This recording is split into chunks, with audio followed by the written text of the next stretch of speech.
राम राम। जैसा कि पिछले प्रसंग में बता रहा था, किस तरह हनुमान जी ने राक्षस काल नेमी का वध किया और उस गंधर्व कन्या के कहे अनुसार जिस दिशा में द्रोणागिरि पर्वत था उस दिशा में उड़ने लगे।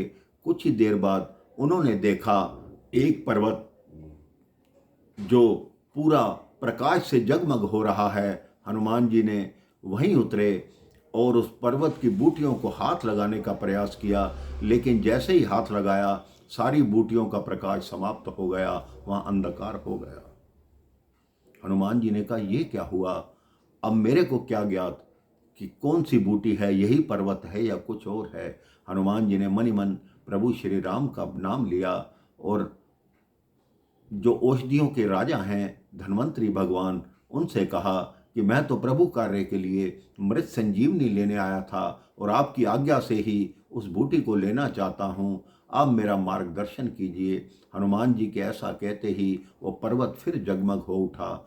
अब हनुमान जी सोचते हैं, यहाँ तो सारा पर्वत ही जगमगा रहा है, मैं कौन सी मृत संजीवनी है, ये ना हो मैं कोई और बूटी ले जाऊं और वैदराज सुषैण को कोई और बूटी चाहिए हो। इससे तो ऐसा करता हूँ, पूरा पर्वत ही ले चलता हूँ, जो भी बूटी होगी वो वैदराज स्वयं देख लेंगे।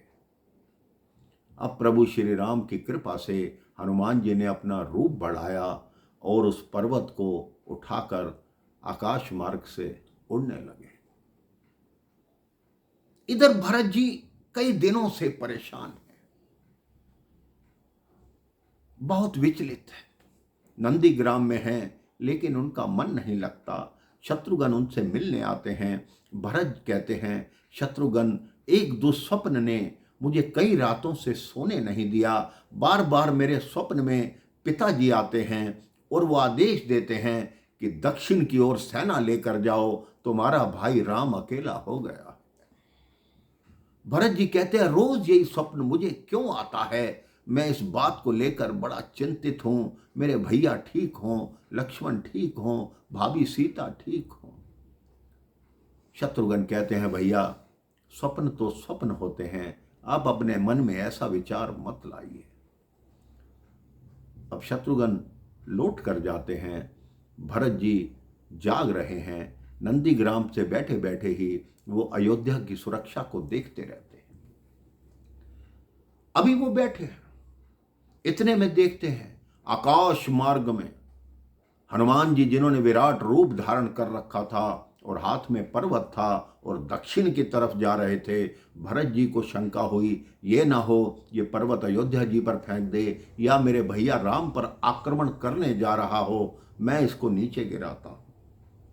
लेकिन भरत जी ने जब अपने धनुष पर बाण चढ़ाया, उन्हें अपने पिता महाराज दशरथ की बात याद आ गई, जिस पर शंका हो उस पर सीधा बाण मत चलाना, उसको मूर्छित करने का प्रयास करना, उसके प्राण लेने की कोशिश मत करना। भरत जी ने बिना फनी का बाण हनुमान जी पर प्रहार किया।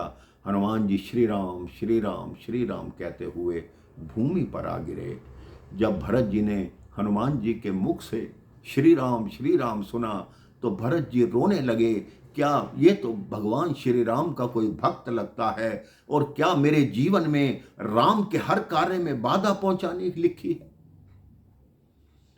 भरत जी कहते हैं, यदि मैंने प्रभु श्री राम की भक्ति सच्चे मन से की है, यदि मैं उनका सच्चा दास हूं, तो हे वानरराज आपकी मूर्छा खुल जाए।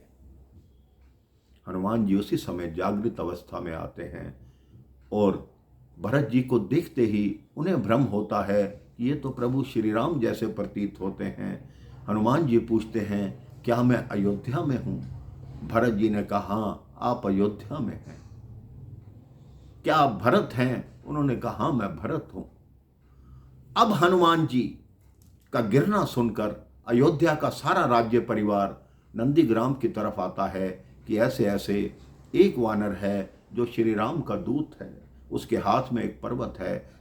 तीनों माताएं मांडवी, श्रुतकीर्ति वहां पहुंच जाती हैं। गुरुदेव वशिष्ठ वहां पहुंचते हैं, देखते हैं कि हनुमान द्रोणागिरि पर्वत लेकर जा रहा है। अब हनुमान जी उनको सारी गाथा बताते हैं कि किस तरह रावण ने माँ जानकी का हरण किया और किस तरह युद्ध चल रहा है, वहाँ लक्ष्मण जी मूर्छित हैं।